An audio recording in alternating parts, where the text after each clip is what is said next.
சிராப்பள்ளி மலை மேவும் தட்சிணாமூர்த்தி அருள் நல்கப் பெற்று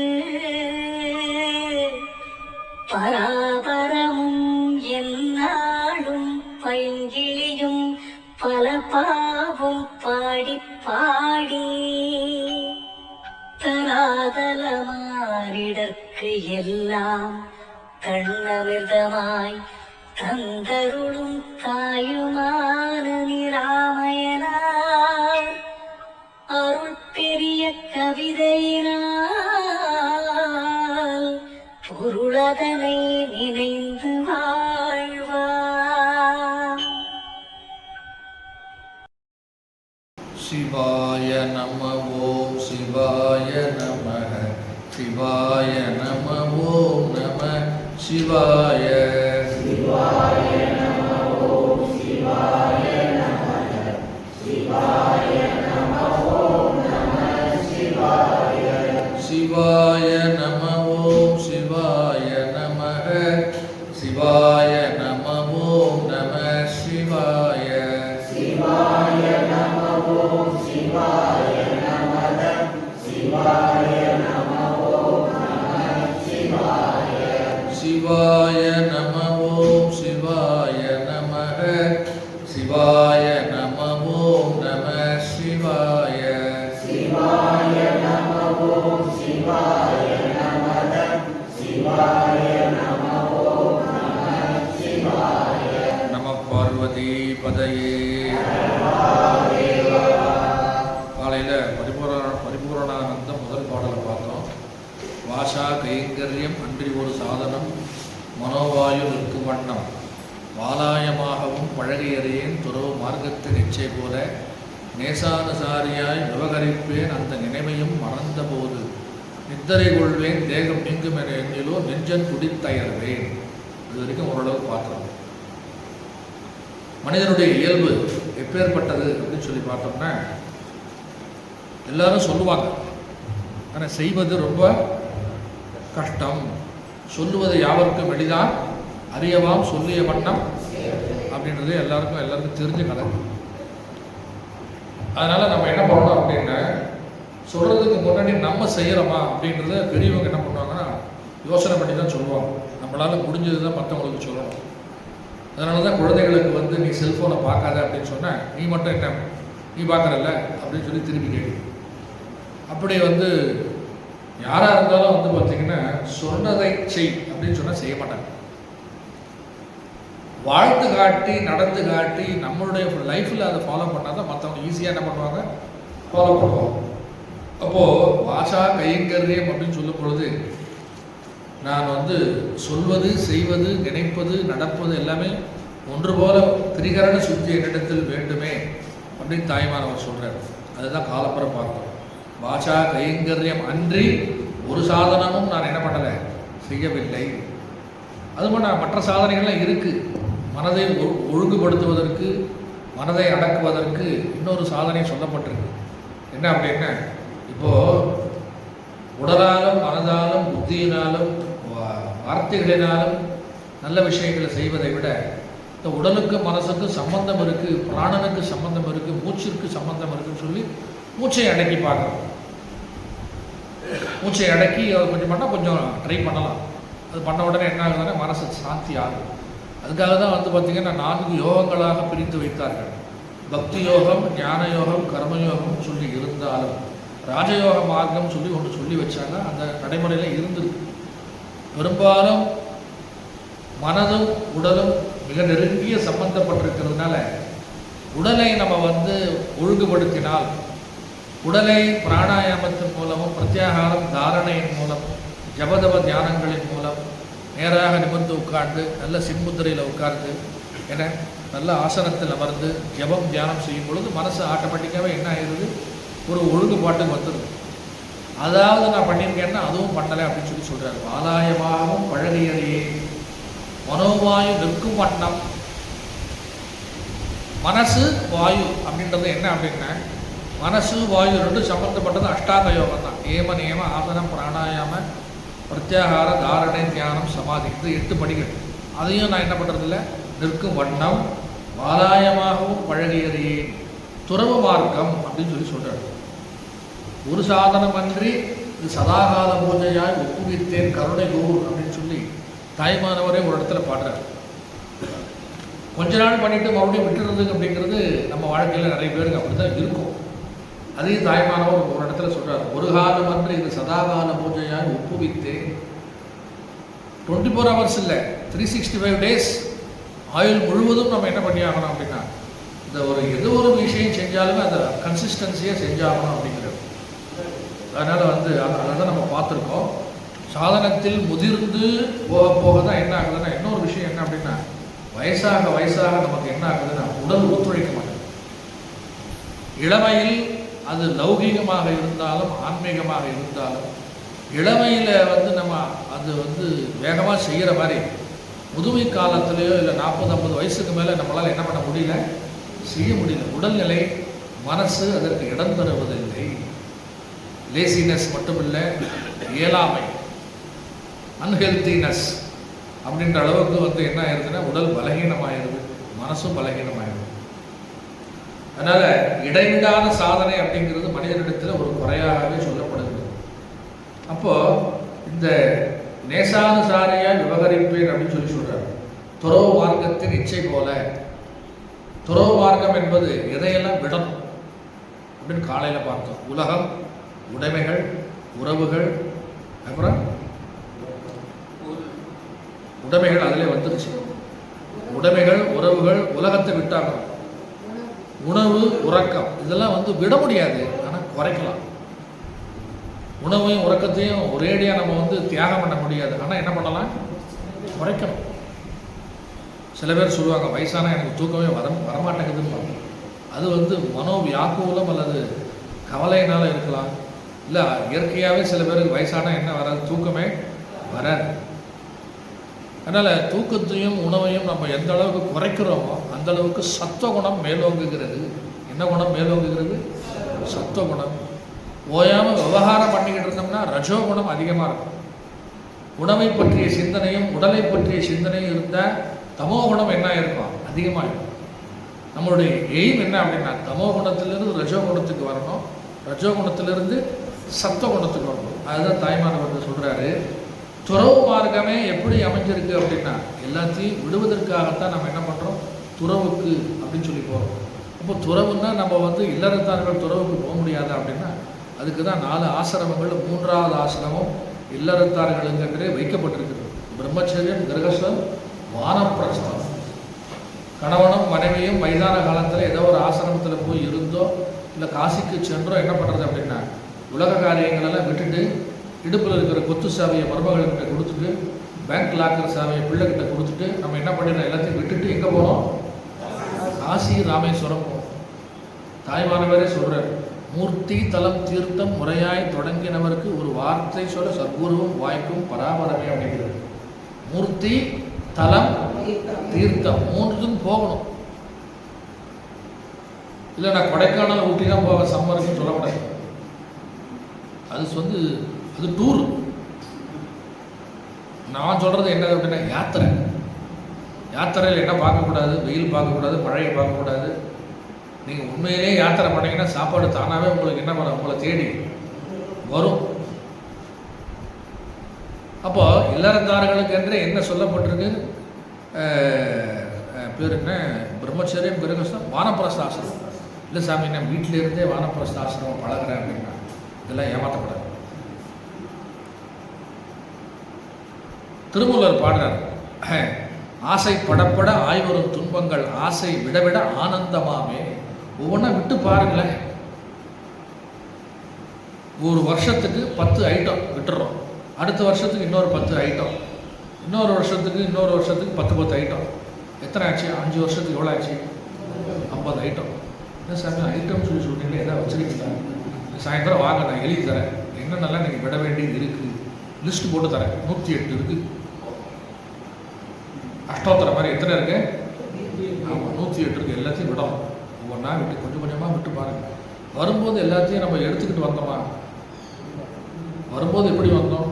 நேக்கடை தான் வந்தோம். நம்ம நம்ம பெற்றோர்கள் தான் மோதிரம் போட்டு பார்த்தாங்க, கம்மல் போட்டு பார்க்குறாங்க, கழுத்தில் நெக்லஸ் போட்டு பார்க்குறாங்க, வேட்டி கட்டி பார்க்குறாங்க, சட்டையை போட்டு பார்க்குறாங்க. ஹேட்டு, பூட்டு, சூட்டு, கோட்டு. ராமகிருஷ்ணன் சொல்கிறார், என்னது? ஹேட்டு, பூட்டு, கோட்டு, சூட்டு. இது போட்ட உடனே என்ன ஆகிருந்தா அகங்காரம் தலைக்கு ஏறி உட்காந்துருக்கு. பேண்ட் போடுறதும் சட்டையை மாட்டுறதும் நம்மளுடைய கலாச்சாரமே கிடையாது. ஹேட்டுனா தொப்பி, பூட்டுனா ஷூ. ஹேட்டு, பூட்டு, சூட்டுனா என்ன? கோட் சூட்டு, கோட்டு சூட்டு. போட்ட உடனே என்ன வந்துடுது அப்படின்னா, பாத்தியா ஆஃபீஸர், மேனேஜர் எல்லாம் வந்துடுது. இப்போ உடையை வைத்தும் நம்முடைய நடைமுறையை வைத்துமே ஆட்டோமேட்டிக்காக மனசு என்ன ஆயிருதுன்னா பற்றுதல் கொள்கிறது. சொல்ற இடத்துல துறவரம் என்பது உலகப்பட்டு மட்டுமல்ல, பந்தபாசத்திலிருந்து நம்மை விடுபட செய்கிறது. தாய்மானது பட்டினத்தார் அவரை மேல உலகத்தில் பெரிய பணக்காரனே கிடையாது, பெரிய பணக்காரன். காவிரி பூம்பட்டினத்தில் அரசாங்கத்துக்கு கஜானா காலியாச்சுன்னா இவரே பணம் கொடுக்குறாரு. அவரே என்ன பண்ணுறாரு, காதற்ற ஊசியும் வாராதுதான் கடைவழிக்கு அப்படின்னு சொல்லிட்டு எல்லாத்தையும் தூக்கி தூர போட்டுட்டு என்ன பண்ணுறாரு, வந்துடுறாரு. அந்த ஊரில் எந்த ஊரில் பெரிய நிலச்சுவாந்தாரா பெரிய பணக்காரனா பண்ணையாராக இருந்தாரோ அதே ஊரில் கோவணம் கட்டிக்கிட்டு என்ன பண்ணுறாரு, இங்கிட்ட அங்கிட்டு போய்கிட்டு இருக்காரு. பார்க்குறவங்களாம் சொன்னாங்க, இருந்தாலும் பைத்தியக்காரன் ஆகிட்டானே அப்படின்னு சொல்லி. அப்போ அந்த மாதிரி போக சொல்லலை, அவங்கள கோவணம் கட்டிக்கிட்டு ஊரில் அலைய அந்த மாதிரி சொல்லலை. ஓரளவுக்கு என்ன பண்ணணும் அப்படின்னா விடணும். உலக பந்தம், உறவு பந்தம், பொருள் பந்தம் எல்லாத்தையும் என்ன பண்ணணும், கொஞ்சம் கொஞ்சமாக குறைக்கணும். அதில் சிக்கி இருக்கும் அப்படிங்கிறது தெரியாமே நம்ம என்ன பண்ணிக்கிட்டு இருக்கோம், அதுக்குள்ளே உட்காந்துருக்கோம். சிலந்தி வலையில் சிலந்தி அமர்ந்திருப்பது போல உலக பந்தத்தில் நாம என்ன பண்ணிக்கிட்டு இருக்கோம், சிக்கி கொண்டிருக்கிறோம். தெய்வப்பற்று நம்மை முக்திக்கு வழிவகுக்கிறது. உலகப்பற்று என்ன பண்ணுது அப்படின்னா பிறவிக்கு வழிவகுக்குது. தெய்வப்பற்று, தெய்வாம்சம் ஆட்டோமேட்டிக்காக நமக்கு பிறவி என்ன பண்ணுது, கொஞ்சம் குறைக்கும். சங்கராச்சாரியார் சொல்றார், சத்சங்கத்வே நிச்சங்கத்துவம், நிச்சங்கத்வே நிர்மோகத்துவம், நிர்மோகத்வே நிஷ்டலதத்துவம், நிஷ்டலதத்துவம் ஜீவன் முக்தி அப்படிங்கிறது. சத்சங்கத்தில் ஈடுபட்டால் மட்டும் போறாது. துறவு மார்க்கத்தில், சத்சங்கத்தின் மார்க்கத்தில், வானப்பிரசாசிரமத்தில் நான் முழுமையாக போகிறேனா, போகிற மாதிரி இருக்கு. ஆனால் மறுபடியும் ரிட்டர்ன் என்ன பண்ணிடுறோம், வந்துடுறோம். அது சொல்றாரு, துறவு மார்க்கத்தின் இச்சை போல, இச்சை கிடையாது, இச்சை போல இருக்கு. ஆனா இல்ல, போகிறோம் ஆனா போகல சொல்றாரு. அதனால்தான் அந்த வார்த்தையை போடுறாரு.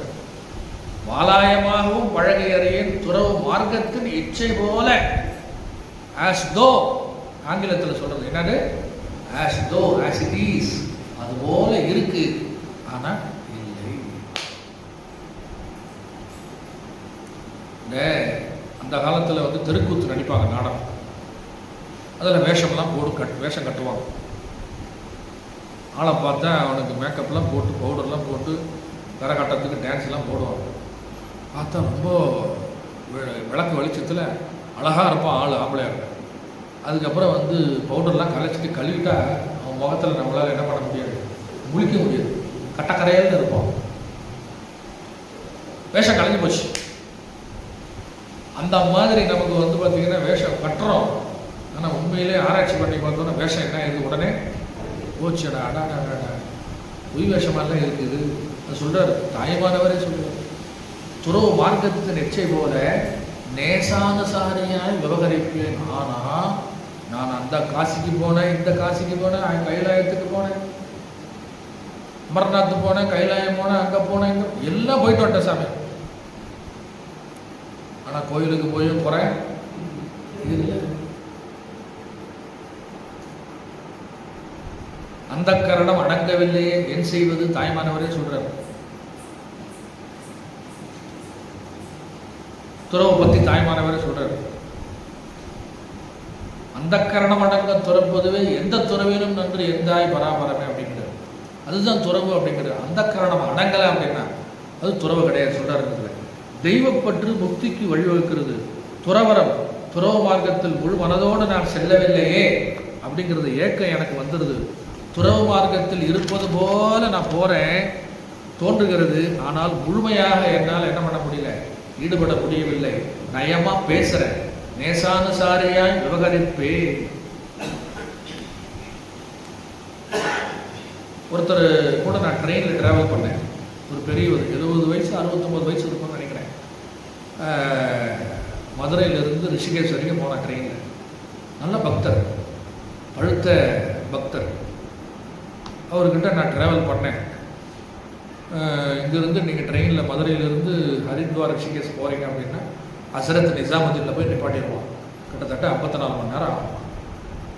தூங்குகிற நேரம் போக என்கிட்ட அவர் பேசுகிறது என்ன அப்படின்னா, அவர் கல்யாணம் பண்ணதுலேருந்து இப்போ வரைக்குமே பேசி 6 அறுத்துட்டாரு. என்ன பேசவே விடலை. என்கிட்ட ஒரு கேள்வி தான் கேட்பார், என்ன ஸ்ரத்தைனா என்னன்னு கேட்பார். நான் சொல்ல ஆரம்பிச்சேன்னா நான் எப்படி ஏமாந்தேன்னு எனக்கே தெரியல. அவர் பிக்கப் பண்ணி அவர் பேச ஆரம்பிச்சிடுவார். ஆமாம், எனக்கு டைமில் வந்து ட்ரெயினில் வந்து போனதே தெரியல. 54 மணி நேரத்தில் 16 மணி நேரம் போக மிச்ச நேரம் வந்து அவர் இறங்கும்போது, சாமி உங்களை சந்திச்சதில் ரொம்ப சந்தோஷம். நான் நினச்சேன் உங்களை சந்திச்சதில் எனக்கு முக்தி கிடைச்சிட போகிறது. என்ன காரணம் அப்படின்னா, ஒரு மனசுக்குள்ளே அவ்வளோ என்ன இருக்குது, இல்லை அடங்கி இருக்கு, யாரும் கிடைக்கல, நான் மாட்டினேன். எல்லாத்தையும் சொல்லிட்டார். அவர் கஷ்டப்பட்டதுலேருந்து சம்பாதிச்சதுலேருந்து என்னென்ன இருக்குது எல்லாத்தையும் போனது வந்தது எல்லாத்தையும் சொல்லிட்டார். ஆனால் கடைசியாக அவர் சொன்ன வார்த்தை என்ன தெரியுமா, என்னுடைய வாழ்க்கை பாடம் என்ன தெரியுமா சாமி, எதுவுமே நிலையில்லை சாமி, எல்லாமே நம்ம கை விட்டு போயிடுச்சு சாமி, நான் எல்லாமே வந்து இப்போ எல்லாத்தையும் விட்டுட்டேன், இப்போ நான் எதுக்கு ரிஷிகேஷ் போய்கிட்டு இருக்க தெரியுமா அப்படின்னு சொன்னால் தானே தெரியும் அப்படின்னு சொன்ன கேட்ட பிறகு 6 மாதம் போய் சிவானந்த ஆசிரமத்தில் இருந்து அங்கேயே இருக்கலாம்னு நினைக்கிறேன் அப்படின்னு. நீங்கள் எங்கே போகிறீங்கன்னு கேட்டார். நான் தயானந்த ஆசிரமத்துக்கு போகிறேன், ஒரு நிகழ்ச்சி இருக்குது, ஒரு வாரத்தில் நான் திரும்பிடுவேன், உங்கள் நம்பர் கொடுங்க அப்படின்னு கேட்டார். கொடுத்தேன். நான் நினச்சேன் சரி ஒரு 6 மாதம் அங்கே தான் இருக்க போகிறாரு. அட்ரஸ்லாம் கொடுத்தேன். 10 நாள் திரும்பி எங்கள் ஆசிரமத்துக்கு வந்துட்டேன். என்னங்க அப்படின்னு, அங்கே குளிர் ஒத்துக்கலை, என்னால் இருக்க முடியல, நான் ஒரு 4 நாள் இங்கே இருந்துட்டு போகிறேன். சரி இருந்துட்டு போங்க அப்படின்னு. அப்போ என்ன ஆகுது அப்படின்னா, சீதோஷ்ண சுகதுக்கேஷு, கீதையில் பகவான் கிருஷ்ணர் சொல்கிறார், ஜன்ம மிருத்யு ஜரா வியாதி துக்க தோஷ அனுதர்சனம் அப்படிங்கிறது. ஜன்ம மிருத்யு ஜரா வியாதி துக்க தோஷ அனுதர்சனம். அனுதினமும் நம்ம தரிசனம் பண்ணுறது என்ன தெரியுமா, நம்ம கண்ணால் பார்த்து நம்மளுடைய மனதில் உணரக்கூடியது, நம்முடைய உடலால் புத்தியினால் நம்ம அனுபவிக்கக்கூடிய விஷயம் என்ன தெரியுமா, ஜன்மம், மிருத்யு, ஜரா. ஜரா அப்படின்னா வயோதிகம், வியாதி, இந்த வயோதிகத்தை ஒட்டி வருகின்ற வியாதி, துக்க தோஷ அனுதர்சனம். இதுதான் நம்ம எக்ஸ்பீரியன்ஸாக இருக்குது. ஆஃப்டர் 40 இயர்ஸ் நம்ம என்ன பண்ணுறோம், கொஞ்சம் கொஞ்சமாக நோய் நம்மளை என்ன பண்ணுது, ஆக்குபை பண்ணுது, வயோதிகம் ஆக்குபை பண்ணுது. பிறப்பு இறப்பு, ஜன்ம மிருத்யு ஜரா வியாதி துக்க தோஷ அனுதர்சனம். இதிலே சொல்கிறார். இதுதான் வாழ்க்கை, வேற ஒன்றும் கிடையாது.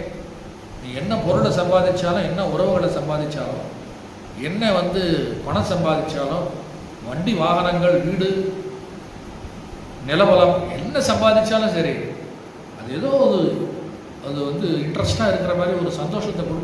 என் பேரில் ஒரு 10 ஏக்கர் நிலம் இருக்குது அப்படின்னு சொன்னால் அதில் ஒரு சந்தோஷம். எத்தனை ஏக்கர்? 10 ஏக்கர் இருக்குன்னு சொன்னால் என்ன சாகு போய் போகும்போது கூட வருவான். என்கிட்ட ஒரு 10 பவுன் தங்க நகை இருக்குன்னா அதில் ஒரு சந்தோஷம். பொருளை வைத்திருப்பதில் நமக்கு ஒரு சந்தோஷம். ஆனால் அந்த பொருள் நீடித்து நம்ம இடத்தில் நிலைத்திருக்குமா அப்படின்னு சொல்லி கேள்வி கேட்டோம்னா, இருக்கிற வரைக்கும் இருக்கட்டும் என் பேர்ல, இப்போவே எழுதி வைன்னு சொல்லி சொன்னால் என்ன பண்ணுறாங்க, கேட்க மாட்டேங்கிறாங்க. பினாமியாக போட்டுக்கிறவங்க என்ன போட்டுக்கிறேன், பினாமி. செத்து போன பிறகு நம்ம அந்த நிலத்தை வாங்குறதுக்குள்ளார வில்லங்க எவ்வளவு தெரியுமா, செத்தும் கெடுத்தான் சீதக்காரின்னு சொல்லுவாங்க. இருந்தாலும் இருக்கும்போதும் கொடுக்கல, போன பிறகு என்ன பண்ணுறேன், ஒழுங்காக கையெழுத்து போட்டுருந்தா பரவாயில்ல, அப்போவே சாட்சியெல்லாம் இருந்து நேருக்கு நேராக போட்டுருந்தா பிரச்சனை இல்லை. இப்போ 1008 கேள்வி கேட்குறான். பத்திரா பேசுறேன் சொல்கிறார் இந்த இடத்துல. இந்த மாதிரி நினைவுகள் தான் போய்கிட்டு இருக்கான் நமக்கு மனசில். உலக காரியங்கள் தான் நினைவில் போய்கிட்டு இருக்கக்கூடிய பகவத் காரியங்கள், பகவத் விஷயங்கள் நினைவுக்கு என்ன பண்ண மாட்டேங்குது, வரமாட்டேங்குது. ஏன் அப்படின்னா பல ஜென்மங்களில் அதிலேயே என்ன பண்ணியிருக்கோம், ஊறி இருக்கும், உழண்டு இருக்கும். எங்கிருந்து திடீர்னு மடையை மாற்றி விடுறதுன்னா எப்படி போக முடியும் சொல்லுங்க. சொல்றாரு இந்த இடத்துல.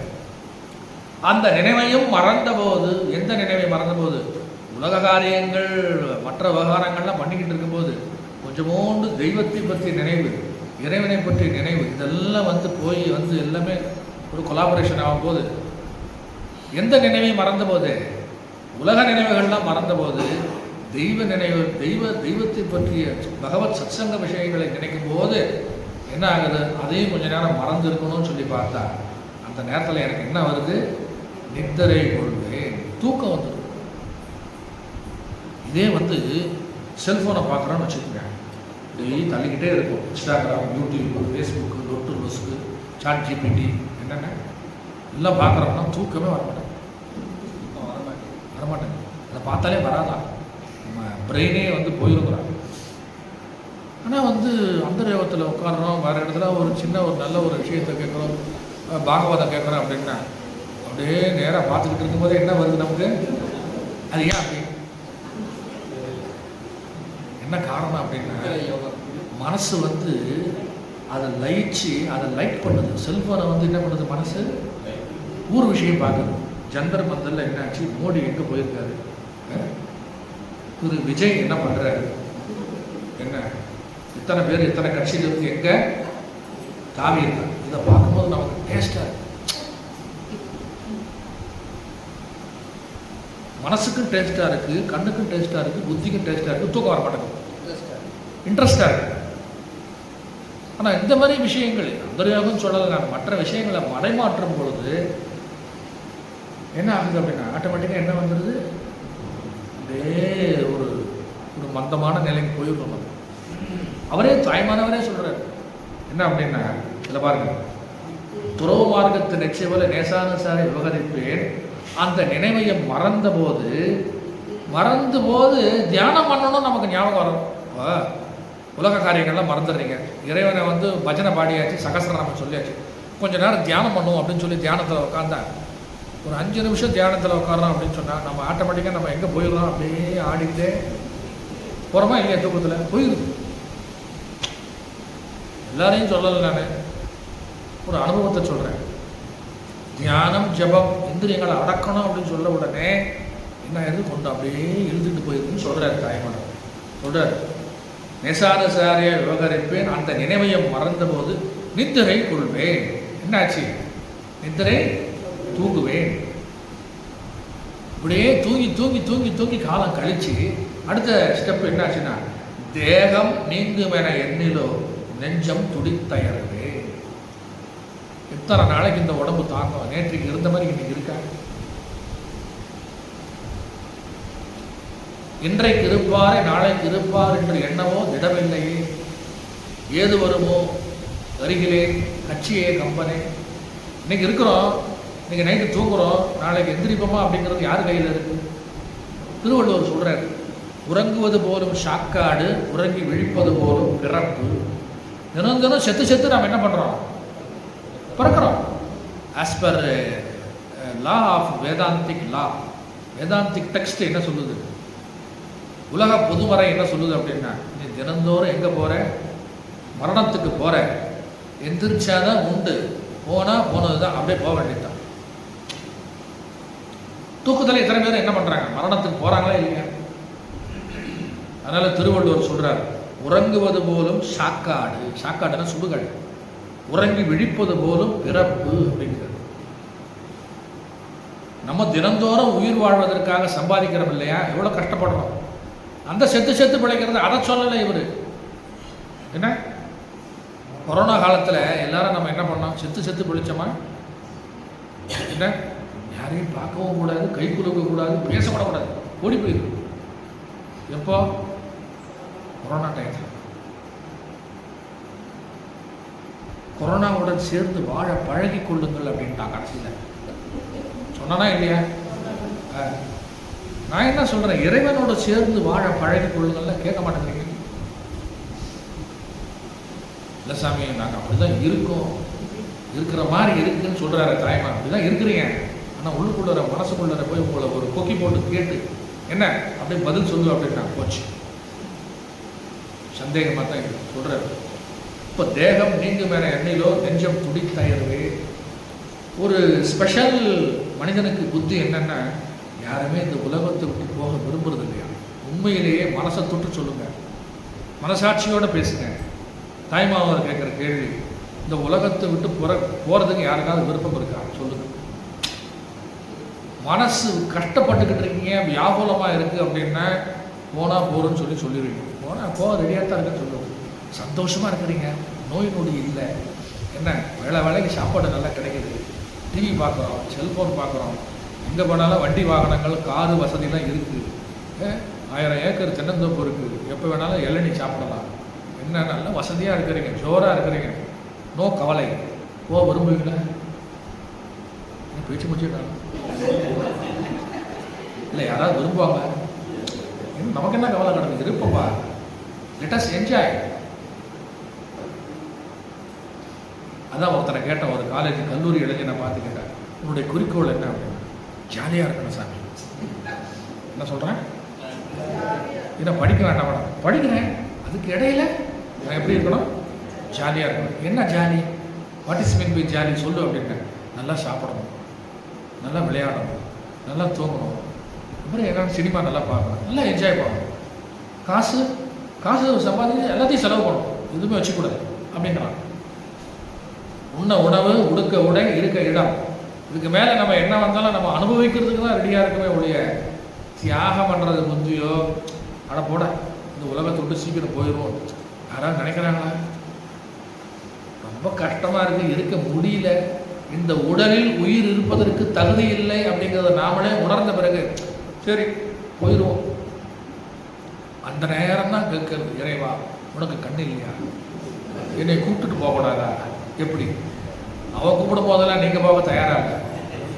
உங்களுக்கு உடம்பு சரியில்லை, வயிற்று வலிக்குது, வயிற்றால போய்கிட்டு இருக்கு, டாக்டர் சொல்கிறாரு தாங்காது, உறவினர்களெலாம் சொல்லிடுங்க அப்படின்னு.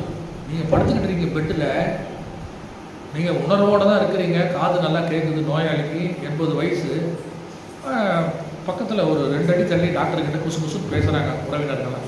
என்ன டாக்டர் சொல்லுங்கள், தாங்குவாங்க, 2 நாளைக்கு தாங்காது, சொந்தக்காரங்களாம் சொல்லியிருக்கேன்னா இந்த நோயாளிக்கு என்ன பண்ணுறது, கேட்டு காது ஆடாப்பா இருக்கும்போதே நம்மளை அனுப்புறதுக்கு வெளியே பார்க்கலாம். எல்லாரும் சொந்த பந்தங்கள் எல்லாரும் நம்ம இந்த உலகத்தை விட்டு போவானா போயிட மாட்டானா அப்படின்னு நினைக்கிறாங்க.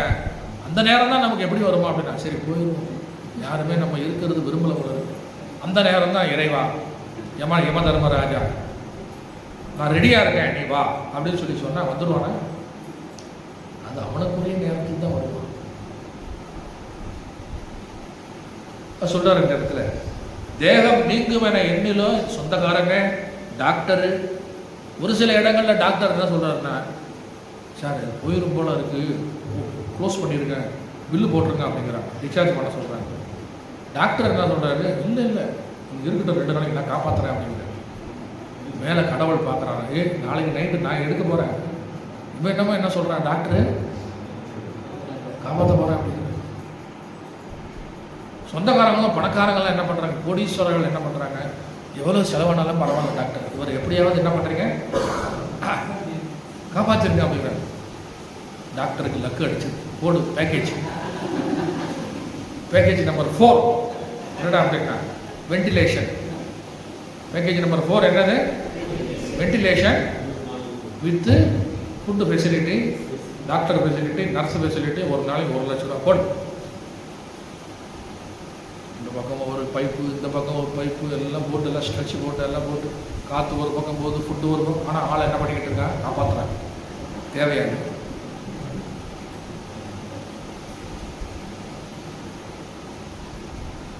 ஒரு சில இடங்களில் போகிறத விட மாட்டேங்கிறாங்க, ஒரு சில இடத்துல இருக்கிறத போகணும்னு பார்க்குறாங்க. ஆனால் உண்மையிலேயே நம்ம எல்லாருக்கும் தெரிஞ்ச விஷயம், இந்த உலகத்தை விட்டு எப்போவாவது நம்ம போதான் போகிறோம். அந்த நேரத்தில் நமக்கு ஒரு பயம் வரும், நெஞ்சம் துடித்து அயர்வே, பயம், மரண பயம். அது மரணம் வரும்போது தான் தெரியும். இப்போ நான் எவ்வளோ கற்பனை பண்ணி சொன்னாலும் உங்களுக்கு ஜோக்காக தான் தெரியும். மரண பயம் மரணத்துக்கு நெருங்கி இருக்குன்றது தான் கேட்கணும். ஒரே ஒருத்தன் தான் இந்த உலகத்தில் மரணத்தை வென்றவன், மார்க்கண்டேய மகரிஷி. மரணம் பாசக்கையில் யமன் போட வரும்போது யாரை பிடிச்சான்? சிவனே கதின்னு சொல்லி சிவனை பிடிச்சான். மாமார்க்கோம் குடியல்லோம் நவனை ஏமாப்போம் பிணியறியோம் பணிவோம் அல்லோம். என்ன இன்பமே என்னாலும் யாருக்கு? மரணத்தை வென்றவனுக்கு தான். மரணத்தை வெல்லாதவனுக்கு இன்பமும் இருக்கு, துன்பமும் இருக்கு. மரணத்தின் நேரத்தில் என்ன வரும் அப்படின்னா துன்பம் தான் ஜாஸ்தியாக இருக்கும். ஒன்றும் பண்ண முடியாது. பயத்தில் என்ன ஆயிரும்? உயிர் போயிடும். பாம்பே கொட்டி இருக்காது, பாம்பே கடிச்சிருக்காது. வயலில் போகும்போது பாம்பு கடிச்சிருச்சுன்னு சொன்னேன். அந்த பயத்திலே சில பேருக்கு என்ன ஆயிடும்? போயிடுச்சு. பார்த்தா உடம்புல விஷமும் இல்லை, ஒன்றும் இல்லை. என்னடா அப்படின்னா பயத்திலே செத்து போயிட்டான். மரண பயத்திற்கு அத்தகைய வலிமை இருக்கிறதுன்னு சொல்றாரு தாய்மானவர். என்ன? தேகம் நீங்கும் என எண்ணிலோ நெஞ்சம் துடித்தயருவே. சரி, இந்த பாதி பாட்டு வரைக்கும் என்ன சொல்றாரு? நம்முடைய கேவலமான அந்த உலக வாழ்க்கையை சொல்லிட்டாரு. அடுத்தது ஆன்மீக விஷயத்தை சொல்றாரு. பேசாத ஆனந்த நிஷ்டைக்கும் அறிவிலா வேதைக்கும் வெகு தூரமே சொல்றாரு. இது என்ன வார்த்தை சொல்றாரு? பேசாத ஆனந்த நிஷ்டைக்கும் அறிவிலா. பேசாத ஆனந்த நிஷ்டை அப்படின்னா என்ன அர்த்தம் சொல்லுங்க பார்ப்போம். பேசாத ஆனந்த நிஷ்டை பேரின்ப நிலை.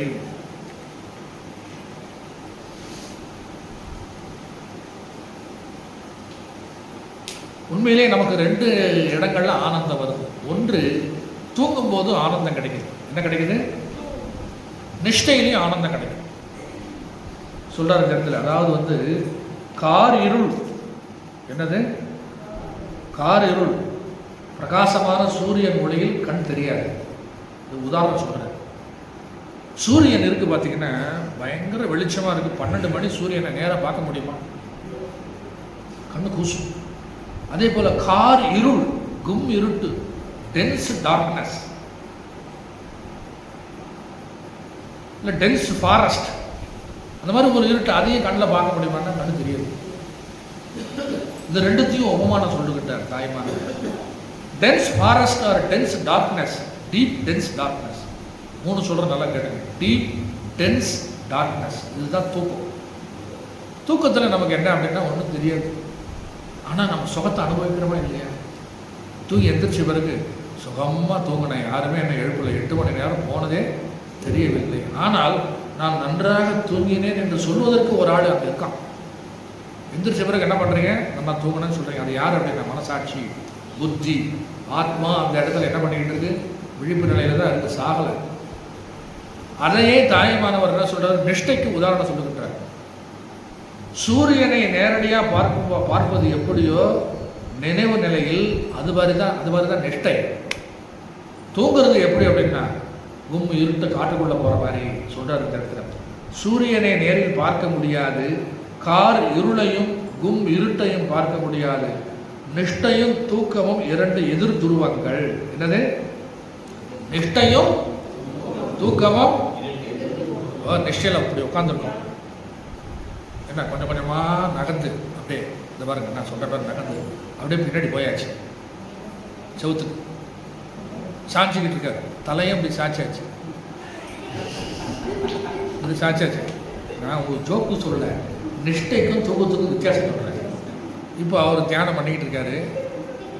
தூங்குனா இந்த மாதிரி உங்களை மாதிரி நடுவில் உட்காந்து தூங்கினா கொஞ்சம் உடம்பாடும், பின்னாடி சாயும். அது பின்னாடி சப்போர்ட்டுக்கு இருக்குது. அதனால் பிரச்சனையே இல்லை. அது தூக்கமாக நிஷ்டையா கண்டுபிடிக்க முடியாது.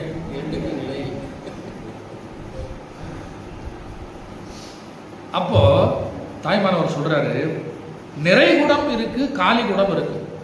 அடுத்த உதாரணம் என்னது? நிறைகுடம் இருக்கு, காலிகுடம் இருக்கு. சவுண்ட் வருமா? காலிகுடத்தில் சவுண்ட் வருமா? இல்லை சாமி வரும் சாமின்னா உங்களுக்கு தான் வரும், எனக்கு வராது.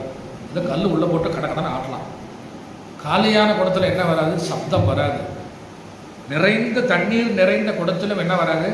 சப்தம் வராது. காலி குடம் பாதி குடமாக இருக்கிறது தலையில் தூக்கி வச்சுக்கிட்டு நீங்கள் நடந்து போகிறீங்க, தண்ணி இருக்குது அப்படின்னா டபக் டபக் குடம் ஏதோ ஒரு சவுண்ட் வருது. நிறைகுடம் என்பது நிஷ்டையில் இருப்பவர். காலி குடம் என்பது செவத்தில் சாஞ்சிக்கிட்டு உறங்குறது. சாரி, நிஷ்டை. பார்ப்பதற்கு நிஷ்டை போல தெரியும், ஆனால் அங்கே என்ன நடக்குது? நிஷ்டையும் நடக்குது, தூக்கமாக நடக்குது. அது அங்கே இருக்கிற போது தான் தெரியும். இது நம்ம போய் சொல்ல முடியாது. நான் உதாரணத்தை தான் சொல்கிறேன், நீங்கள் யாரும் தப்பாக நினைக்கப்படாது. சரி, அப்போ சமாதி நிஷ்டை என்பது இந்த இடத்துல அப்படியே வேர்டை மாத்திரம் பண்ணணும். நிஷ்டை இசிக்கொண்டு என்னது? சமாதி. என்ன சமாதி? நிர்விகல்ப சமாதி. என்ன சமாதி? நிர்விகல்ப சமாதியில் நீ யாருங்கிறது உனக்கே என்ன ஆகாது, தெரியாது. தூக்கத்திலே நீ யாருங்கிறது உனக்கு தெரியுமா? அதுவும் தெரியாது. பாருங்க, 2 பாயிண்ட்டை நான் சமமாக கொண்டு போகிறேன். ஒன்று தூக்கம் நிஷ்டை, தூக்கம் சமாதி. நிர்விகல்ப சமாதி ஆழ்ந்த தூக்கம். கொஞ்சம் கொஞ்சமாக உங்களை மேலே கூட்டிகிட்டு போகிறேன் சொல்கிறார். அதாவது தூக்கத்தில் அறிவு இல்லை, சமாதியில் அறிவு இருக்கின்றது, நிஷ்டையில் அறிவு இருக்கின்றது. சமாதி போனவங்க யாரை பார்ப்பாங்க? சமாதினா என்ன? ராமகிருஷ்ண பரமஹம்சருடைய வாழ்க்கையில் அவருடைய வாழ்க்கை வரலாறை படித்து பாருங்கள். நிர்விகல்ப சமாதிக்கு அவர் போயிருக்கார். அவர் போன உடனே அவரை தோத்தாபுரி என்ன பண்ணுறாரு, இப்படியே இருந்தால் சீக்கிரம் உயிர் போயிடும்ன்றதுக்காக நிர்விகல்ப சமாதியிலிருந்து கீழே இறக்குறதுக்கு வாசனை திரவியங்கள், ஊதுவத்தி, மந்திரங்கள், ஜபம் எல்லாம் சொல்லி சவுண்டு, காது, இந்திரியங்களெல்லாம் கீழே கொண்டு இறக்குறாரு. வரமாட்டேங்கிறாரு. 3 நாளாக ஆச்சு. யார்? ராமகிருஷ்ணர் சமாதிக்கு போயிட்டு. இப்படியே இருந்தால் உடல்லேருந்து உயிர் பிரிஞ்சு போயிடும், கட்டாக தான் உடம்பு தான் இருக்கும். எப்படியோ பண்ணி கீழே கொண்டு வந்துடுறாரு. உலக நிலைக்கு என்ன பண்ணிடுறாரு? வலுக்கட்டாயமாக கொண்டு வந்தாச்சு. அப்போ ராமகிருஷ்ணர் இடத்துல சமாதி நிலையில் ஒரு கேள்வி கேட்குறாங்க. நீங்கள் நிர்விகல்ப சமாதிக்கு போனீங்களே, உங்களுடைய அனுபவம் எப்படி இருந்ததுன்னா? அவர் சொல்கிறாரு, இந்த அனுபவத்தை என்னால் சொல்ல முடியவில்லை. பேரானந்த பெருநிலையில் இருந்தேன். இதுவரைக்கும் அனுபவிக்காத ஒரு உலக நிலையெல்லாம் தாண்டி ஆனந்தமாக இருந்தேன். பேரானந்த பெருவழி அப்படி இருந்தேன் அப்படின்னு சொல்லி சொல்கிறாரு. எப்படி நம்ம அனுபவிக்கிறது?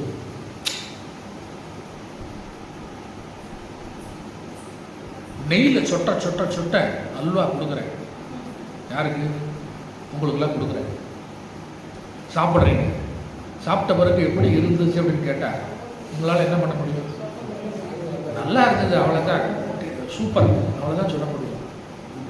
அப்படி நம்ம நாக்கில் வச்சோம், எங்கேயும் நிற்காம நேரம் வயிற்றுக்குள்ளே போய் என்னாச்சு, விழுந்துருச்சு. இடையில தங்க வேலை, அந்த அளவுக்கு நைஸாக இருக்குது. சர்றன்னு உள்ளே போய் என்ன டப்புன்னு உள்ளே விழுந்துருச்சு சார். இப்படி தான் சொல்ல முடியும். அனுபவத்தை சொல்ல முடியுமா? நல்ல சம்சுவஸ் ஃபுட்டு, விருந்து சாப்பிட்றீங்க.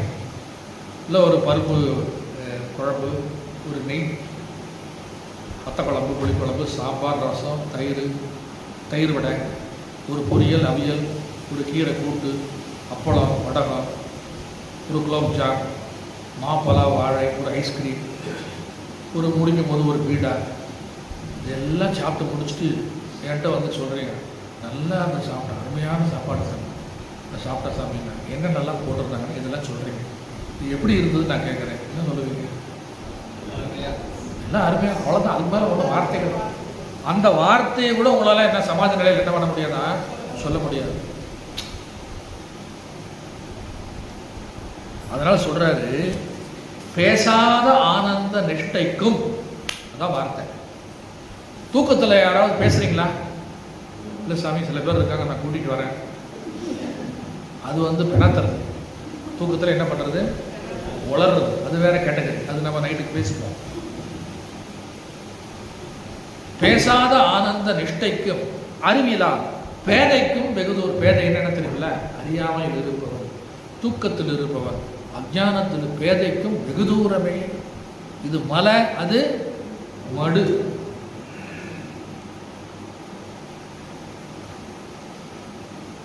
இப்போ நம்ம எந்த கேட்டகரியில் நம்மளை வச்சிருக்காரு தாய்மானவர்? பேதை. என்னது? பேதை. பேசாத ஆனந்த நிஷ்டைக்கும் அறிவிலா பேதைக்கும் வெகு தூரமே.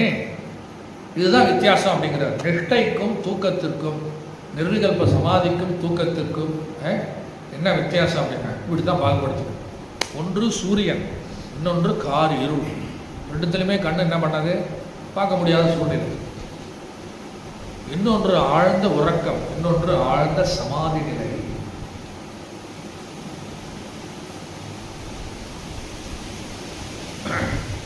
இன்னொன்று சொன்னேன், நிறை குடம், இன்னொன்று காலியான குடம். இதுதான் உங்களுக்கு உதாரணத்துக்காக சொல்றது. அப்புறம் அடுத்த லைன் சொல்றாரு, பேய்க்குணம் அறிந்த இந்த நாய்க்கும் ஒரு வழிபெரிய பேரின்ப நிஷ்டை ஆரம்பாய். கடைசியில் என்ன முடிச்சுக்காரு அப்படின்னா, என்னால் நிர்விகல்ப சமாதிக்கு போக முடியல, மோட்சமும் அடைய முடியல, நீ தான் அதுக்கு எனக்கு வழி சொல்ல வேண்டும், அருள்வாய். முடிச்சிருக்கு. என்ன சொல்றாரு? அருள்வாய். என்ன அருள்வாய்? பேய்க்குணம் அறிந்த, என்னது, இந்த நாய்க்கும் ஒரு வழி, பெரிய பேரின்ப நிஷ்டை. பேரின்ப நிஷ்டைங்கிறது வேற ஒன்றும் இல்லை, நிர்விகல்ப சமாதி தான். இந்த மனிதனை எந்த அளவுக்கு கேவலப்படுத்தணுமோ அந்த அளவுக்கு கேவலப்படுத்துறாங்க அறியாத. தெரியுமா உங்களுக்கு? அருணகிரிநாதர் பாடுறார், சரண கமலாலயத்தை அரை நிமிஷ நேர மட்டில் தவமுறை தியானம் வைக்க அறியாத சகட சட மூட மட்டி. மட்டி பெயர் யாரு? நாம தான் சொல்றாங்க. சரண கமலாலயத்தை அரை நிமிஷ நேர மட்டில் தவம் முறை தியானம் வைக்க அறியாத சகட சட மூட மட்டி. தாய்மானவர் பாடுறார், சித்தம் மௌனம், செயல் வாக்கு எல்லாம் மௌனம், சுத்த மௌனம் என்பால் தோன்றுவது என்றோ பராபரமே. என்னால மனசு மௌனமா இருக்க முடியலையே. மனிதனுக்கு என்னென்ன பேர் கொடுத்துருக்காங்கன்னு சொல்றேன். பேய், என்னது, குரங்கு, நாய், நரி, சிங்கம், யானை, எருமை. செயலுக்கு ஏற்ற மாதிரி ஆளை மாற்றி பேரை மாற்றிடுறாங்க. எப்போ பாரு ஒருத்தர் தூங்கிட்டு இருக்கானா அவனுக்கு என்ன கூப்பிடுவீங்க? எருமை தான் தூங்கும். எருமான மாதிரி தூங்குறாங்க. நம்ம பிள்ளைகளையும் சொல்லுவோம்ல, தூங்கிட்டே இருக்கானா சொல்லு, நம்மளே திட்டுவோம். ரொம்ப குயுக்தியான புத்தியாக இருக்குது, ரொம்ப தந்திரமான ஆளாக இருக்காருன்னா அவருக்கு என்ன பேர் சொல்லுவீங்க? நரி. ஏய், அவர் சரியான குள்ள நரிப்பா, ஜாக்கிரதையாக இருக்கு. எப்போ பாரு டஸ் புசுன்னுக்கிட்டு இருக்கான், ஓமோவை பேசிக்கிட்டு இருக்கான்னா அவனை என்ன சொல்லுவீங்க? நாய், புலி, சிங்கம், இப்படிதான் சொல்லுவோம். பண்ணத்தை செய்யத்தகாத செயல்களை செய்யறது, ஒன்று கடத்த ஒன்று செய்யறது, கொண்டக்கா மண்டக்கா செய்யறது என்னன்னா குரங்கு மாதிரி சும்மா இருக்க மாட்டேங்க அப்படின்னு சொல்றோம். தாய்மானவர், பட்டினத்தார், அடிகளார், சமயக்குறவர்கள், நாங்கள் எல்லாருமே என்ன பண்றாங்கன்னா நம்மளை சொல்லலை, நம்முடைய மனசை சொல்றாங்க.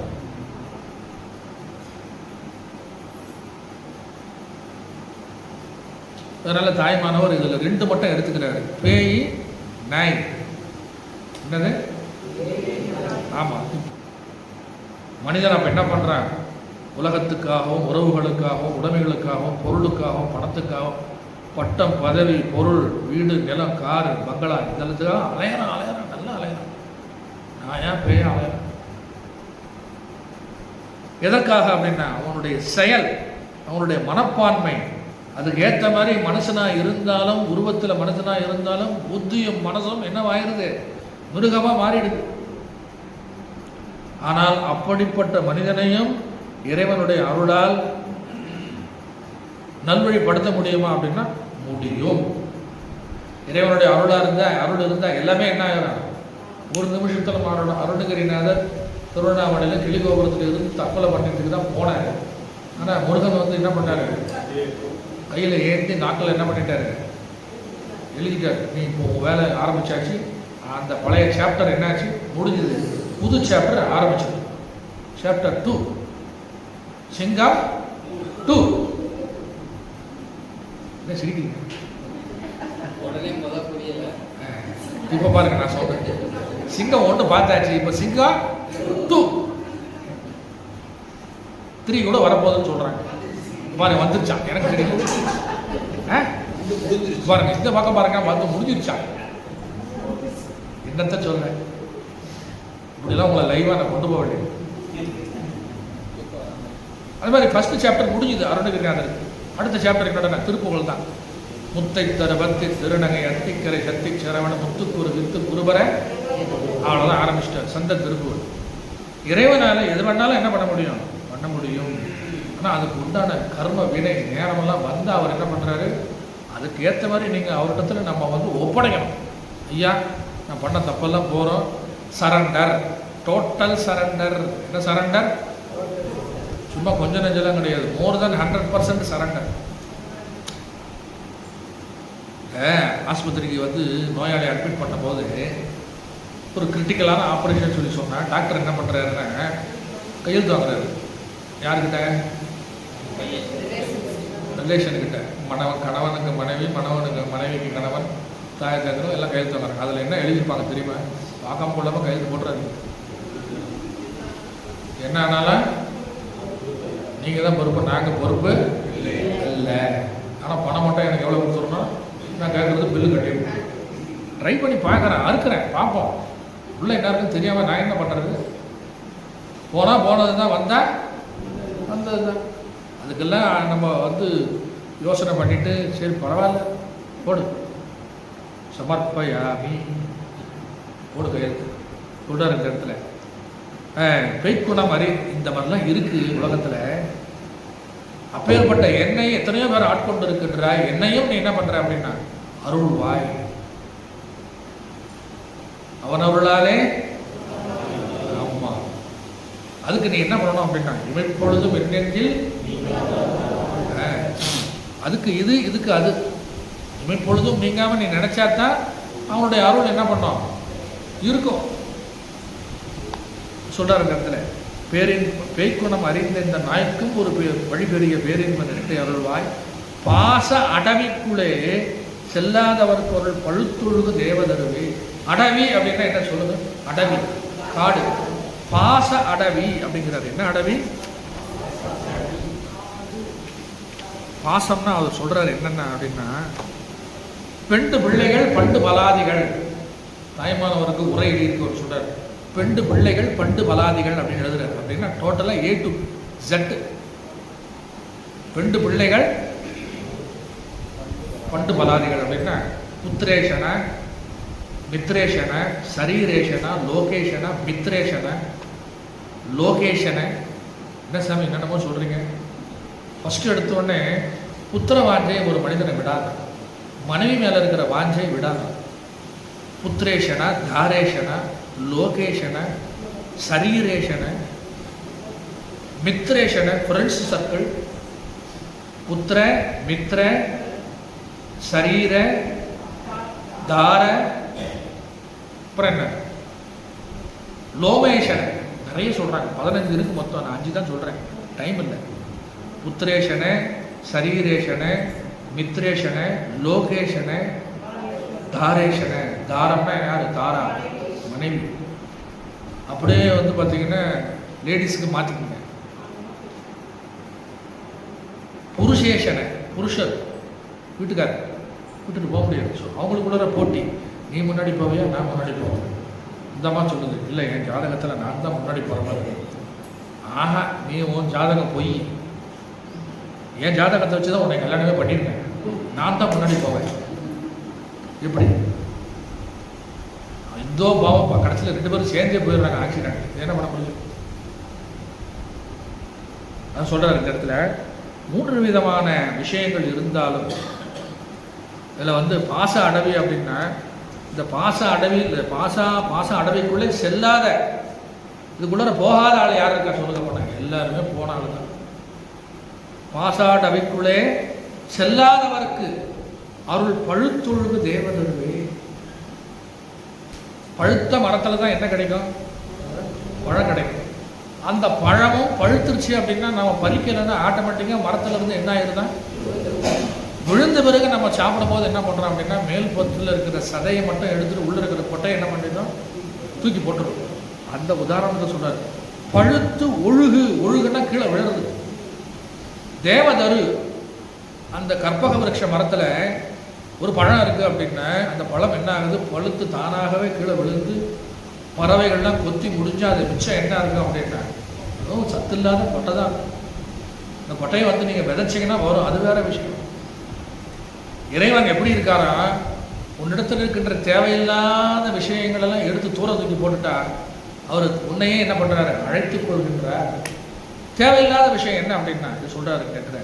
பாச அடவிக்குள்ளே, பாச அடவின்னா உலகம் என்கின்ற பாச பந்தங்கள் என்கின்ற காட்டுக்குள்ள போய் நம்ம என்ன பண்ணுறோம், மாட்டிக்கிறோம்.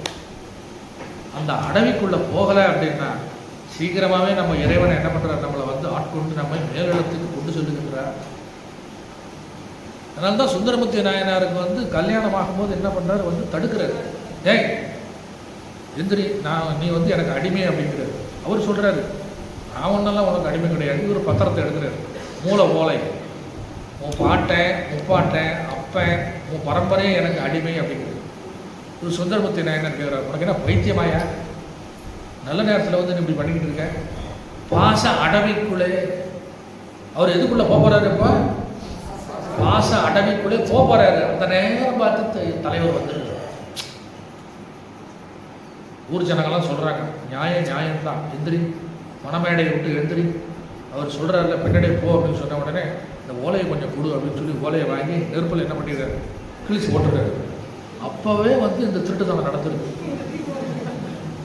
எது வேணாலுமே இப்போ எல்லாமே என்ன கொடுக்குறாங்க, ஜெராக்ஸ் தான் கொடுக்குறாங்க. ஒரிஜினல் எங்கடாண்ணா அது காட்ட முடியாது. அந்த மாதிரி இறைவனே என்ன பண்ணுறாருன்னா, டக்குன்னு பின்னாடியிலேருந்து கொசுவத்திலேருந்து ஒரிஜினல் இந்த மாதிரி இருக்குது. அது என்ன, அது படி ஓலை. அடசா கடவுளை, அப்போவே நாயனார் சரியான ஆளாக இருக்காது. கிழிச்சு உள்ள போட்டார், நெருப்பில் போட்டார். பின்னாடியே போகிறாங்க கோயிலுக்குள்ளே போகிறாங்க. உள்ளே போய் என்ன பண்ணுறாரு, மறைஞ்சிடுறாரு. அப்போ தான் தெரியுது, நல்ல வேலை இல்லறம் என்கின்ற பாச அடவிக்குள்ளே, உலகம் என்கின்ற பாச அடவிக்குள்ளே நான் போகிற மாதிரி இருந்தனே, காப்பாற்றிட்டாரே கடவுளே, எம்பெருமானே ஈசனேன்னு சொல்லி என்ன பண்ணுறாரு, பாடுறாரு, கேட்குறாரு. நான் என்னன்னு உன்னை பாடுறானு, நீ தானே என்ன பைத்தியம்னு சொன்னேன். நான் வந்து இறைவனுக்கு ஒரு பெரிய ஒரு பிரச்சனை இருக்குது, சிவபெருமானுக்கு ஒரு பெரிய பிரச்சனை இருக்கான், அவருக்கு ஒரு பைத்தியம் இருக்கான். பக்தர்கள் மேலே அவருக்கு என்ன இருக்கா, ரொம்ப பைத்தியம் இருக்கு. அவரும் ஒரு பைத்தியம் சொல்லிவிட்டாங்க. கடைசியில் இறைவனுக்கு 2 பேர் இருக்கு, பித்தன், நச்சினாருக்கு இனியன். யார் வந்து இறைவனை தொந்தரவு பண்ணுறாங்களோ, உன்னுடைய அருள் வேண்டும் சொல்லி தொந்தரவு பண்ணுறாங்களோ அவங்கள ரொம்ப பிடிக்குமா. யாருக்கு, பகவான். அதே நேரத்தில் பகவான் இயற்கையிலேயே உண்மையிலேயே எல்லா உயிர்களுக்கும் அருள் புரிந்தாலும் பக்தர்கள் மீது பித்து பிடித்தவராக இருக்காரா. யாரு, உங்கள் நெய்னா இல்லை, இறைவன் சிவபெருமான். நம்ம நெய்னா நம்ம மேலே பித்தாத்தான் இருக்காரு. காசை கொடுத்துக்கிட்டு இருக்காரு. அது வேற விஷயம். இறைவனே நம்ம பேரில் என்னவா இருக்காரு, பித்து பிடிச்சிருக்காரு. பித்தானே பாடுகிறார், பித்தா. அந்த மாதிரி தடுத்தாட்கொள்வதற்கு முதல்ல கேட்கிறார். பேய்க்குணம் அறிந்த இந்த நாய்க்கும் ஒரு பேரின்ப பெரிய நிஷ்டை அருள்வாய், பாச அடவிக்குள்ளே செல்லாதவர் பொருள் பழுத்தொழுகு. ஆனால் அதுக்கு ஏற்ற மாதிரி நம்ம பழுத்து ரெடியாக இருக்கணுமே. முரட்டுத்தனமான ஆளாக இருந்தால் கடவுள் கூட்டிகிட்டு போவாரா நம்மளை? சரியான நேரம் இருந்தால் தான். இப்போ 5 வயசில் ஒரு பையனை போய் பள்ளிக்கூடத்தில் சேர்க்குறோம், காலேஜில் சேர்க்க முடியுமா? அந்த பக்குவம், அந்த நேரம், அந்த படிப்பு தகுதி இருந்தால் தான் கொண்டு போய் என்ன பண்ண முடியும், கல்லூரியில் சேர்க்க முடியும். அந்த பக்குவம், தகுதி, நேரம், காலம், அதெல்லாம் அந்த புண்ணிய பலன்லாம் இருந்தால் தான் கடவுள் நம்மளை ஆட்கொள்ளுவார், நம்முடைய அருள் பண்ணுவார். நம்மளும் வந்து என்ன பண்ணலாம், அவருக்கு அடியாராக இருந்து அவருக்கே தொண்டு செய்து அவர் காலடியிலே நம்ம என்ன பண்ணிடலாம், கிடந்து விடலாம். பாசாடு அவைக்குள்ளே செல்லாதவர் கருள் பழுத்தொழுகு தேவதருவே. தேவதருங்கிறது கடைசியாக என்ன பண்ணுறாருன்னா, இறைவா நீ கேட்குறதெல்லாம் கொடுக்குறேன், நான் உன்னிடத்தில் என்ன கேட்குறேன், உன்னுடைய அருளை எனக்கு கொடு. அதான் முதல் லைனில் அதான் இருக்குது, பேரின்ப நெட்டை அருள்வாய், எனக்கு அந்த அருளை கொடு. நீ யார் அப்படின்னா, பார்க்கும் இடமெங்கும் ஒரு நீக்கம் வர நிறைகின்ற அறிபூரணானந்தமே, எங்கும் நிறைந்திருக்கின்ற இறைவா, என்னுடைய உள்ளத்திலும் நீ இருக்கின்றாய். நான் எங்கே போய் உன்னை தேடுவது, எங்கெல்லாம் தேடுவதோ எழில்மேவும் குமரா. தெலுங்குல ஒரு பழமொழி உண்டு, லோப்புள்ள உன்னது அப்படின்பா. என்னது லோப்புன்னா என்னது, உள்ள இக்கட ஒன்னாரு. அதனால எங்கேயும் போய் வெளியில தேட வேண்டாம். தேடி தேடோனா தேவனை என்னுள்ளே தேடி உற்றார் ஆருளரோ உயிர் கொண்டு போம்பொழுது புத்தனால் எனக்கு உற்றார், அந்த குற்றால அன்றாடத்தில் தான் நம்ம இருக்கோம். தேடி கண்டு கொண்டே தேடி தேடோனா தேவனே என்னுள்ளே தேடி. இதுக்கு எத்தனை நாள் ஆச்சு அப்படின்னா 70 வயசு ஆச்சு. இதே ஊரில் இருந்துக்கிட்டு இப்போ யாரை தேடிக்கிட்டு இருக்க? நம்ம இறைவனை தேடிக்கிட்டு இருக்கோம். எந்த ஊரில் இருந்தாலும் கோயில் இருக்கு. நீங்கள் எந்த ஊர் கொண்டா போங்க, சிவன் கோயில் இல்லாமல் இருக்குமா? அதனால் தேட வேண்டியதை தேடு, அடைய வேண்டியதை அடை, தடுக்க வேண்டியதை தடு, விட வேண்டியதை விட்டு தொலை. அதை மட்டும் ஸ்ட்ராங்காக சொல்ல வேண்டியது. கடவுளை நம்பினோர் கைவிட படார். படார்னு தனியாக சொல்லாதீங்க, கைவிட படார் அப்படின்னு சொல்லுவோம். இறைவனை நோக்கி நம்ம ஒரு அடி எடுத்து வச்சா அவர் எத்தனை அடி வராரு? யார் சொன்னது? எங்கள் காலேஜில் இப்படி தான் நான் பையனுக்கு பேசினேன். இது நல்ல விஷயம் சொல்லுவோம், வாங்கடான்னு சொல்லி கூப்பிட்டு ஒரு 1/2 மணி நேரம் பேசுகிறேன். நாம் இறைவனை நோக்கி ஒரு அடி எடுத்து வைத்தால் இறைவன் நம்மை நோக்கி 10 அடி எடுத்து வராருன்னு சொன்னேன். சாமி நீங்கள் சொன்னது தப்பு பண்ணிவிட்டான். பின்னாடி ஒருத்த உட்காந்துருந்தோம். என்னடா அப்படின்னா 100 அடி வராது சாமி. யாரா சொல்கிறதுன்னா ரஜினி சொல்லியிருக்கேன். நான் ஒரு தடவை சொன்னேன், அதை கொண்டு இங்கே ஜாயின் பண்ணிட்டான். சரி இருக்க வச்சுக்க, உன்னை யாரும் வேண்டாம்னா ஒரு அடி எடுத்து வச்சேன் 150 கூட வரலாம், எனக்கு என்ன கவலை. நீ முதல் எடுத்து வை. எடுத்து வைக்கும் போதே வைக்கலாமா வேண்டாமான்னு இருந்தா அது தப்பு இல்லை. முன் வச்ச கால அது எல்லா விஷயத்துலையும் இல்லை. இறைவனுடைய சாநித்தியம் பெறுவதற்கு, அருளை பெறுவதற்கு கண்டிப்பாக கொஞ்சம் கொஞ்சமாக நம்ம முன்னாடி காலை வைக்கணுமா இல்லை பின்னாடி காலை வைக்கணுமா? முன்னாடி தான் வைக்கணும். இல்லைன்னா பிறவி நமக்கு எத்தனை நாளைக்கு பிறவி வந்துக்கிட்டே இருக்கும். அப்போ இந்த பாடலுடைய தலைப்பு என்ன? பரிபூரணானந்தம் அப்படின்னு தலைப்பு சொன்னாலும் இதுக்கு ஒரு தலைப்பு நான் கொடுக்குறேன். வாசா கைங்கரியம் அன்றி ஒரு சாதனம். முதல் வாயில் பேசுறதோடு சரி, வேற எந்த சாதனமும் பண்ணலை. மனோவாதி நொறுக்கு வண்ணம், அந்த சாதனையும் பண்ணலை. துறவு மார்க்கத்து நிச்சய போல துறவு மார்க்கத்துண்டான சாதனையும் பண்ணலை. அப்புறம் என்ன? 3 சாதனையும் பண்ணாம விட்டேன். 3 சாதனை சொல்றாரு. என்னென்ன அப்படின்னா, கைங்கரியம் ஒன்றும் பண்ணலை. அப்புறம் மனசுலையோ உடலையோ வச்சு எதையும் நான் தேக பயிற்சியோ யோக பயிற்சியோ பிராணாயாம பயிற்சியோ பண்ணலை. துறவு மார்க்கத்தில் வந்து அதிலையாவது போகலான்னு பார்க்குறேன், அதுலேயும் பண்ணலை. ஆனால் என்ன பண்ணியிருக்கேன் அப்படின்னா, பாசாங்கு செய்திருக்கின்றேன், நேச அனுசாரியாய் விவகரிப்பேன். கடைசியில் என்ன பண்ணியிருக்கேன்? 4வது நித்திரை தான் பண்ணியிருக்கேன். நெஞ்சம் துடித்து அயர்ந்திருக்கின்றேன்.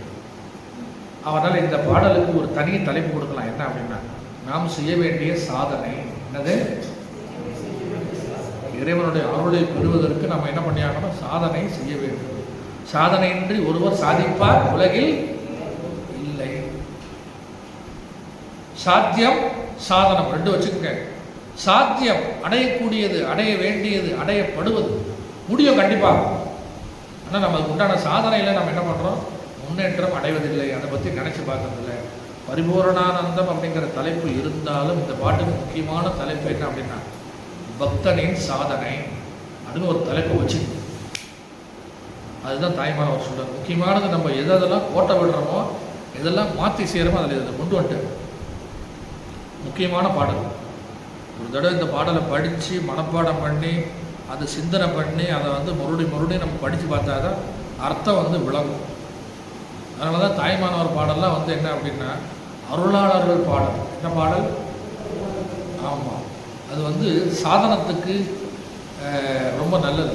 மாணிக்கவாசகருடைய பாடல்கள் பக்திக்கு சிறந்தது, தாய்மானவருடைய பாடல்கள் சாதனத்துக்கு சிறந்தது அப்படின்னு சொல்லி பிடிக்கிறேன். பாட்டை நான் வந்து ஒரு தடவை படிச்சிடுறேன், நீங்களும் திருப்பி படிங்க. வாசா கைங்கரியம் அன்றி ஒரு சாதனம், மனோவாயு நிற்கு வண்ணம், வாலாயமாகவும் பழகியறியேன், துறவு மார்க்கத்தின் இச்சை போல நேசானுசாரியாய் விவகரிப்பேன், அந்த நினைவையும் மறந்த போது நித்திரை கொள்வேன், தேகம் நீங்கும் என எண்ணிலோ நெஞ்சம் துடித்தயருவே பேசாத ஆனந்த நிஷ்டைக்கும் அறிவிலா வேதைக்கும் வெகு தூரமே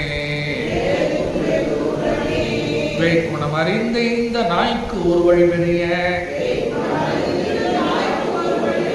பேரின்ப நிஷ்டை அருள்வாய் பாசாடவிக்குளே செல்லாதவர் கருள் பழுத்தொழுக தேவதருவே பார்க்குமிடமெங்கும் ஒரு நீக்கமர நிறைகின்ற பரிபூரணானந்தமே